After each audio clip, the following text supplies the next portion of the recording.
대한민국 근현대사를 성경적 세계관으로 알리고 전하는 대한역사문화원의 한국 근현대사 바로 알기 특강입니다. 자유를 위해 싸우다 두 번째 이야기. 교육과 언론을 통해 동포들을 계몽하고 인재를 양성하여 대한의 미래를 준비한 이승만 박사의 이야기입니다. 1913년 2월 3일 아침, 이승만 박사는 하와이 호놀룰루에 도착했습니다.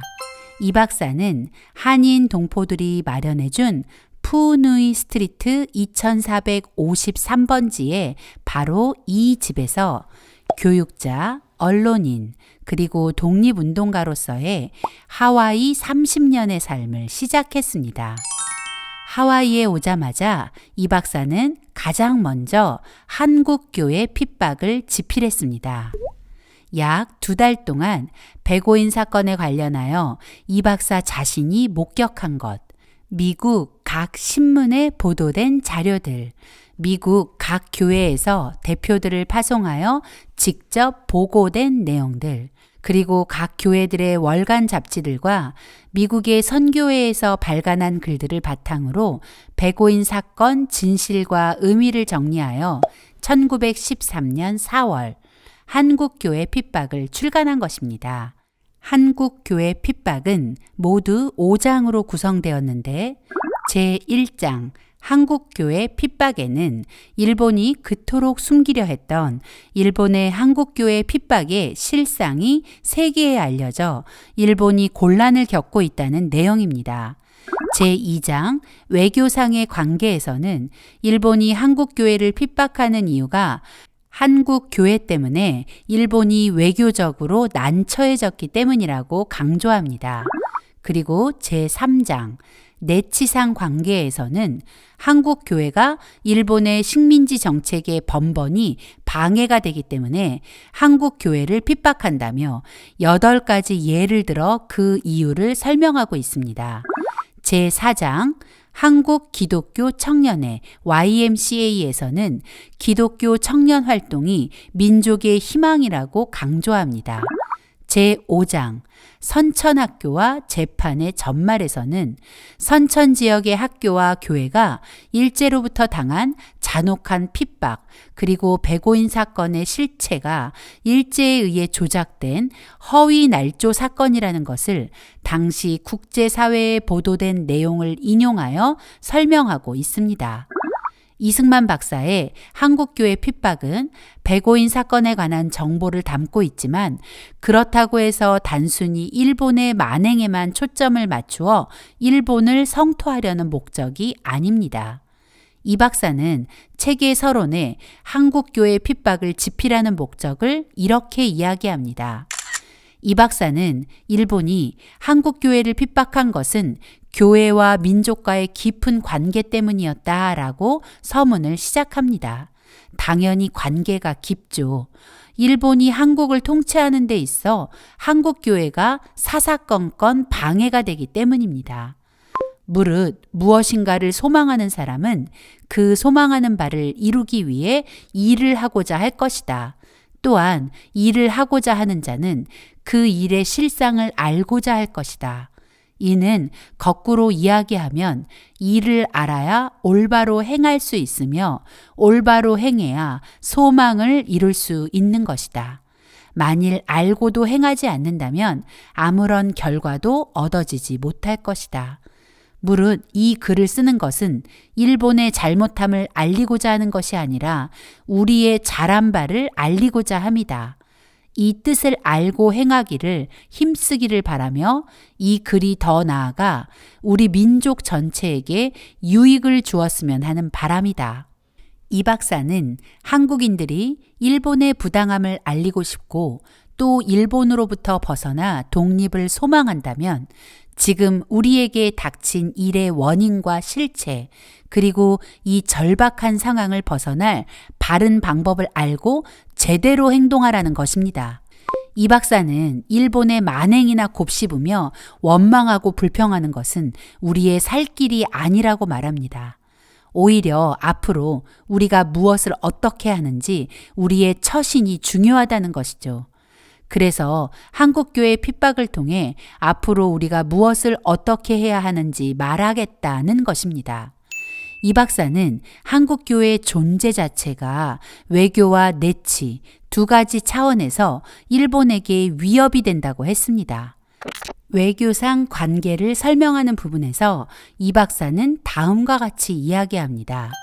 한국교회 지도자들이나 서양 선교사들, 외국교회 방문객들은 실상 정치적 간섭을 하려거나 배일 사상을 가지고 있는 것이 아님에도 한국에 교회가 있다는 이유 하나 때문에 한국의 정치 상황을 외국에 있으면서도 알게 되는 것이며 세계의 정의를 한국으로 이어지게 하는 것이다. 일본은 이렇게 외교적 관계가 얽혀 있기 때문에 한국 교회를 싫어하는 것이다. 한국 교회의 시작은 서양 선교사들에 의해서였습니다. 그 선교사들은 여전히 한국 교회 안에 있었고 자신을 파송한 나라 선교부에 한국 교회의 사정과 형편을 보고하고 있었을 것입니다. 선교사들이 스파이 같은 첩보 활동을 한 것은 아닙니다. 하지만 선교사들은 선교 활동을 보고하고 그에 따른 기도 제목과 자신의 삶을 나누는 가운데 선교사 본인이 원하든 원치 않든 이 한반도의 실상도 함께 전달된 것이죠. 기독교 세계관을 가진 서구 유럽의 나라들은 선교사들이 보내준 선교 보고에서 천황을 신으로 숭배하는 일본에 대해 듣게 되었을 것입니다. 그리고는 일본과 자신들이 신앙과 정치적 견해가 다르다는 것을 알게 될 것이고 일본을 보는 시각이 달라지고 일본과의 관계에도 영향이 미치겠죠.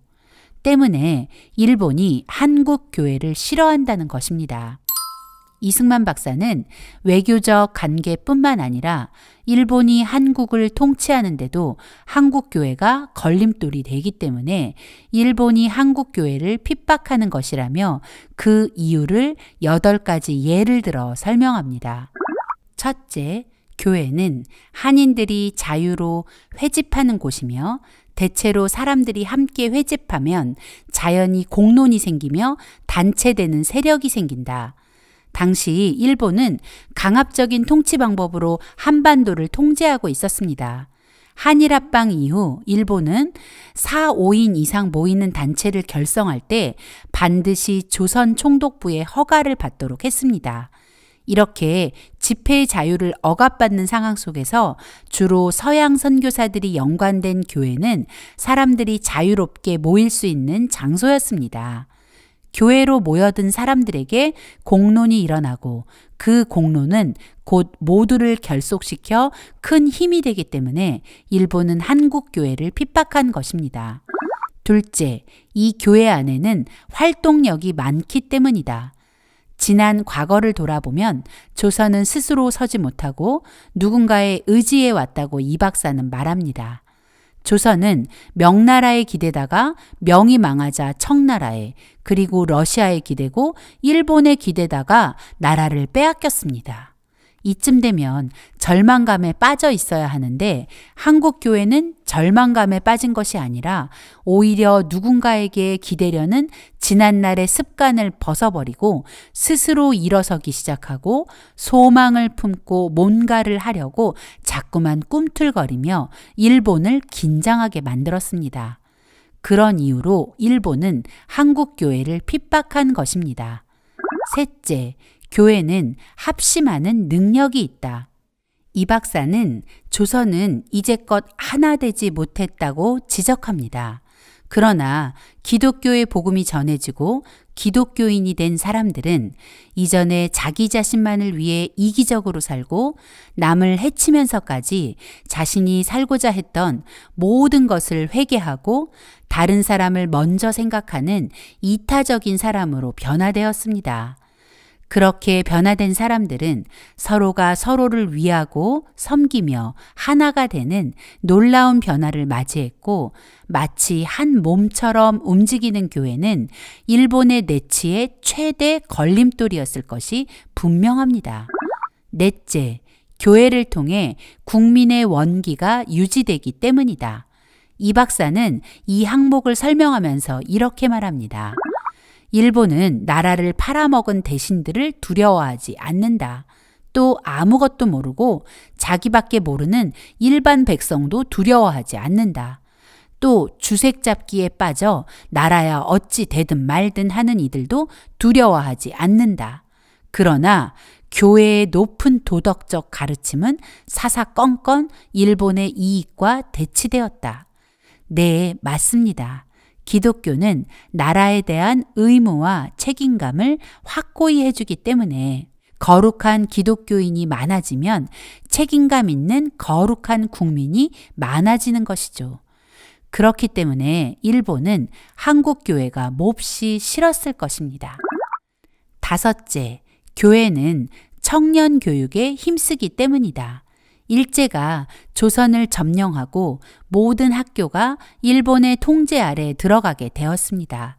하지만 교회의 주일학교와 교회가 세운 학교들은 한국 젊은이들을 깨울 교육을 멈추지 않았습니다. 이 박사는 만약 교회가 없었다면 우리 아들, 딸들의 미래는 사라졌을 것이다 라고 말하며 이런 교회의 역할 때문에 한국 교회가 일본에 대한 핍박 대상이 되었다고 말합니다. 여섯째, 교회는 우상을 섬기지 않는다. 그래서 일본 천황을 따르지 않는다. 일본의 속마음이 온 세상의 천황 숭배였다는 것을 기억하시죠? 때문에 한국교회는 도저히 일본의 통치를 받아들일 수 없었고 일본은 더 깊이 한국교회를 증오했습니다. 일곱째, 선교사들의 도의적 영향력이 조선에 확장되었기 때문이다. 선교사들은 자신들이 가지고 있는 모든 것을 조선을 위해 헌신했고 자신들이 제일 좋아하는 것을 조선에 주려고 온 힘을 다했습니다. 그리고 그들은 하나님을 사랑하고 이웃을 사랑하는 경천 애인 사상과 발달된 문명을 우리에게 가르치며 우리와 함께 살고 모든 환난과 질고를 우리와 함께하는 우리의 친구였습니다. 그래서 일본은 끊임없이 선교사들을 중상모략하고 조선에서 쫓아내려고 했던 것이죠. 백오인 사건 당시 음모 격려자로 지목된 서북지방 선교사들, 일본에 의해 수도 없이 추방당한 선교사들이 바로 그 증거입니다. 마지막으로 혁명 사상의 풍조가 동양에 전파되기 때문이다. 기독교는 한국뿐만 아니라 동양의 모든 나라로 퍼져나가게 될 것이기 때문에 대동아 공영을 내세우며 아시아 전체를 식민지로 만들고자 했던 일본은 당연히 한국교회가 두려움의 대상이 될 수밖에 없는 것입니다. 이 박사는 이렇게 결론을 내립니다.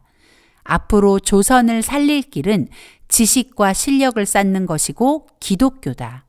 이 박사는 기독교인이 된 이후 자신을 인도하시는 하나님의 놀라운 손길을 경험했습니다. 그리고 이렇게 확신에 찬 고백을 하는 것입니다. 한국교회 핍박은 한인 동포들에게 나라와 동포들이 처한 상황과 그 원인 그리고 대안을 알려주는 교본 같습니다. 한국교회 핍박은 우리의 현실을 직시하게 합니다. 그리고 일본에게 왜 우리가 독립을 해야 하는지 그것을 어떻게 말로 표현해야 하는지 아주 똑똑히 가르쳐 줍니다. 아마도 그 당시 동포들은 이 책을 읽고 이승만 박사의 가이드라인에 따라 자신들이 살고 있는 곳곳에서 한국 교회를 구하기 위해서라도 한국의 독립에 관심을 가지라고 외쳤을 것만 같습니다. 이 박사는 이렇게 한국교회 핍박을 시작으로 동포들을 깨우며 하와이 30년의 삶을 시작하고 있었습니다. 1913년 4월 한국교회 핍박 출판을 마친 이승만 박사는 하와이 여러 섬에 흩어져 사는 한인 동포들을 만나기 위해 1913년 5월부터 7월까지 약 2달간 하와이 군도의 마우이 섬 및 카우아이 섬을 대한인 국민의 하와이 지방 총회장 박상아와 대한인 국민의 총무 안영경과 함께 방문하여 한인 동포들을 만나 한인 동포들의 삶을 돌아보았습니다. 다음 해인 1914년에는 하와이 섬들을 여행하며 만난 동포들의 이야기를 하와이 섬 여행기라는 제목으로 태평양 잡지에 연재하기도 했죠. 이승만 박사는 이 여행에서 기독교인 동포들에 대한 현지인들의 평판을 들으며 자신이 한성 감옥에서 이야기한 거룩한 성도가 거룩한 국민이 된 그 예를 직접 목격하고 1914년 태평양 잡지 6월호에 하와이 한인들의 종교상 형편이라는 제목의 글에 다음과 같은 그 일화를 실었습니다. 이 박사가 한 사탕수수 농장의 주인과 나눈 대화입니다. 이승만 박사는 농장 주인에게 저 사탕수수 농장에서 일하는 한인들은 다 기독교인이라서 성실합니다. 라고 말했습니다. 그러자 농장 주인은 그들이 기독교인인 줄은 몰랐는데 한국인들이 일하는 그 농장은 다른 어떤 나라에서 온 사람들이 일하는 농장보다 생산량이 많다는 것은 알고 있습니다. 라고 말했죠. 이 박사는 곧이어 좋은 교인은 좋은 일꾼이 되는 법이죠. 라고 말했고 농장 주인 역시 그 말에 동의했습니다. 그러더니 농장 주인은 그 한국인들이 기독교인이라는 것을 알고는 한인 동포들이 예배를 드릴 수 있도록 예배 장소를 제공하기도 했다고 합니다. 길게 설명되어 있지는 않아도 그 농장에서 일하던 한국인들의 성실함이 고스란히 느껴지는 일화입니다. 이 박사가 한성 감옥에서 말한 거룩한 성도가 거룩한 국민이 된다는 그 말이 바로 이런 것이죠. 기독교인이 된다는 것은 새롭게 태어난 것과 같습니다. 완전히 달라지죠. 그리고 자신뿐만 아니라 다른 사람도 변화시키는 놀라운 일들이 계속 일어나게 됩니다. 이 박사는 글의 말미에 당시 한인들이 흩어져 살던 여러 지역을 거론하며 그들이 기독교를 근본 삼아서 모든 일에 성실함과 정직함으로 성과를 내고 있다고 말하며 한인들이 기독교를 근본으로 삼는다면 우리 민족의 미래에 영적으로나 육적으로나 복을 누릴 것을 확신한다고 말했습니다. 이 박사의 이 고백은 실제가 되었습니다. 대한민국 근현대사를 찬찬히 살펴보면 기독교가 조선에 들어와 조선 백성을 거룩한 성도로 만들었고 그들과 그 후손은 거룩한 국민이 되어 오늘의 대한민국이 탄생할 수 있었던 것입니다. 하와이 동포들의 삶을 구석구석 살핀 이 박사는 언론 및 출판, 교육, 그리고 교회를 중심으로 동포들을 깨워야 한다는 결론에 내리게 되었고 출판과 언론을 통해 동포들을 깨우기 시작했습니다.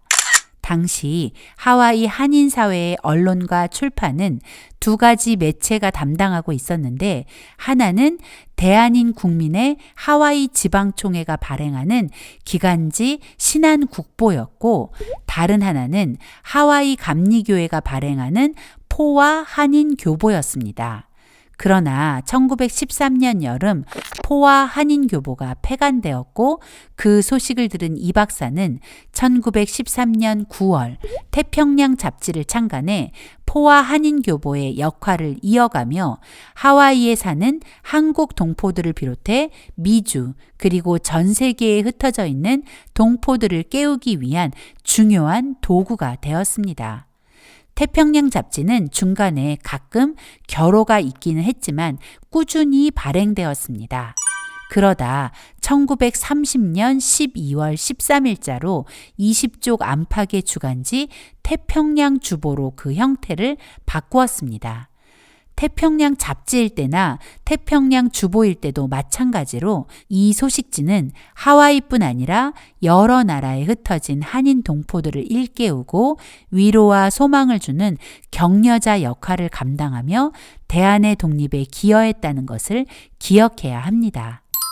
이승만 박사는 한성 감옥에서 썼던 독립정신과 청일정기를 하와이에서 출간했습니다. 독립정신은 1910년 2월 로스앤젤레스에서 최초로 출간되었던 것을 1917년 3월 재판을 출간하였고, 청일정기는 1900년 한성 감옥에서 쓴 원고를 정리하여 1917년 7월 초판으로 출간하게 된 것입니다. 이 박사는 언론과 출판이라는 매체를 통해 동포들이 어떻게 살아가야 하는지를 스스로 고민하고 자신의 사명을 깨닫기를 바랬습니다. 그리고 동포 한 사람 한 사람이 독립의 중요성을 깨닫고 자신이 대한의 독립을 위해 헌신해야 한다는 책임감을 가진 거룩한 국민이 되길 바라면서 글로 동포들을 깨운 것입니다. 이승만 박사는 언론, 출판과 더불어 교육에 아주 많은 공을 들였습니다. 교육을 통해 인재를 길러내고 그 인재들이 나라를 살릴 수 있다고 믿었기 때문입니다. 이승만 박사가 하와이에 오게 된 중요한 이유 중 하나가 바로 한인기숙학교의 교장직을 제안받았기 때문이었죠. 이 학교의 공식 명칭은 한인 남학생 기숙학교로 1906년부터 미 감리교회가 운영해온 학교였습니다.